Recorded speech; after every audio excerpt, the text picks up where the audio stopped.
বন্ধুর লাশ নিয়ে অ্যাম্বুলেন্সে করে তার গ্রামের বাড়ি যাচ্ছি। সময় কাটানোর জন্য ফোনটা বের করলাম। ঠিক সেই মুহূর্তেই মোবাইলে একটা মেসেজ আসে। আমার সামনেই আমার প্রিয় বন্ধুটি কফিনের মধ্যে লাশ হয়ে পড়ে আছে। মেসেজ করেছে আমার সেই মৃত ফ্রেন্ডের গার্লফ্রেন্ড অবন্তী। আমি মেসেজগুলো পড়া শুরু করলাম। ফাহাদ, আমাকে মাফ করে দিও।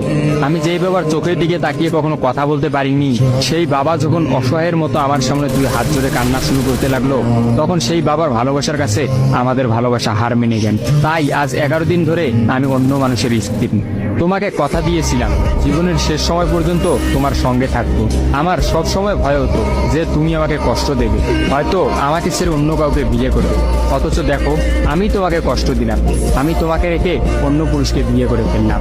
জীবনটা বড়ই অদ্ভুত, তাই না? তোমার কি মনে আছে আমি তোমাকে কাঁদতে কাঁদতে বলতাম আমাকে কখনো ছেড়ে যাবে না? তো তুমি হাসতে হাসতে উত্তর দিতে, আমি তোমাকে কখনো ছেড়ে যাব না, তুমি আমাকে ছেড়ে গেলে যেতে পারো।